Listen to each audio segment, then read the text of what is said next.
everybody, welcome. This right here is a 2005 S40 all-wheel drive manual. And turbocharged 5-cylinder, kind of alright, you know, well, it is what it is. It's a Volvo. I bought it because it was a Mark II Focus underneath. That's pretty much why I bought it. But other than that, what I'm going to do is I'm going to run through the quick blast through on how to get the Haldex pump out, because I've had to do it a couple times on this, and the fastest way I figured it out. And I got to go into a bitch fest.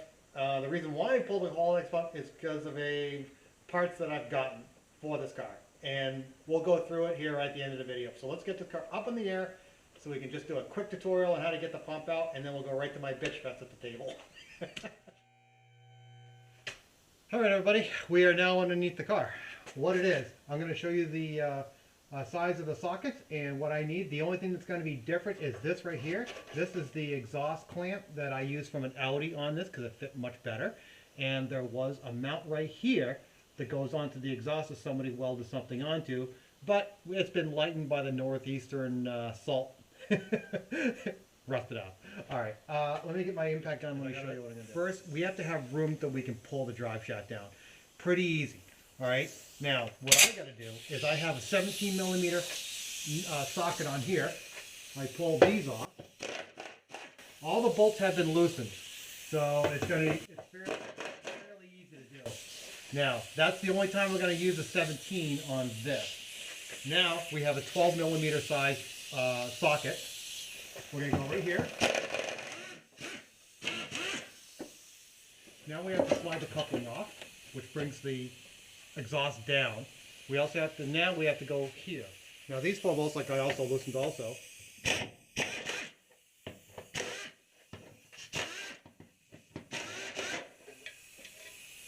We now have the drive shaft basically loose to the point where we can, you know, pull it out. So let's go to that. I did that because, as you can see, I've already pulled the pump. All it is we have an 8 millimeter.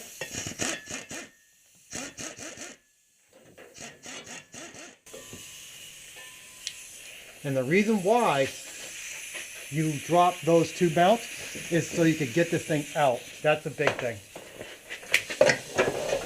See? It goes down like that. And the next tool we'll need is we have to pull this off. And it's a 22 millimeter socket. This is not a pressed in spline. This is a straight cut spline. So all you have to do is slightly top it out. That was a washer. I'll show you here in just a second why I use that. Now that this is out, we can put the pump. See, the thing is, I had to send it back for warranty. I'm going to go into that into my bitch session afterwards. And then we just have to put the pump back in, and I think, you know, we'll all be good. Put everything back together again, torque it, and we're all set. One thing I forgot to cover was these are the Allen bolts to hold the actual Haldex pump in. What are they? They're 4 millimeters. I just use this, it pulls them right out. Also, one major problem that I did run into was the bolt on the hub for the input shaft of the Haldex. As you can see, this is the replacement one that they give you with this pump. Take a look at the amount of surface area that's on this bolt. It's very little, and they put a ton of Loctite on it. When I had it on there and I was trying to get it off, it just slipped and rounded it. So what did I have to do? I had to use chisels and air hammers, and I finally got the thing off. It was horrible. So you probably saw me with the socket and pull out. What did I use? Well, it was another hillbilly trick. What did I use was this. This right here is a nut and a washer from an Audi Volkswagen steering wheel, prior to 1990 or whatever. This is just the stuff that they used.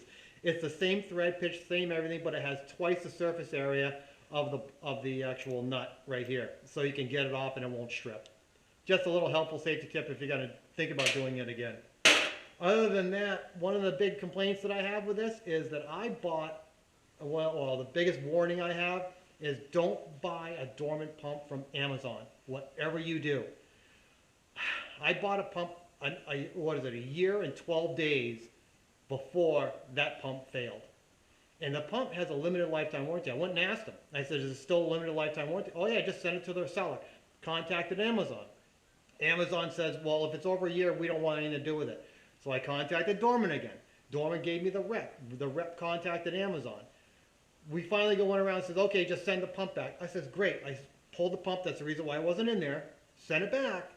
And what happened was, next thing I know, they credited me, the pump was like $190, I think, and they credited me like 150 something dollars.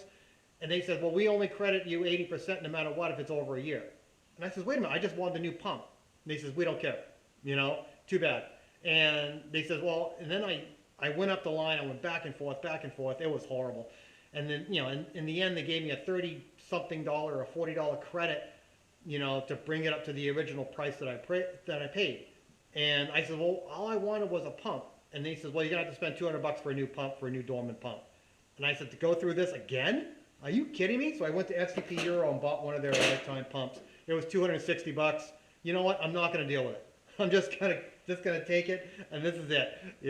But just to let you know, Amazon will not recognize a lifetime warranty on your auto parts.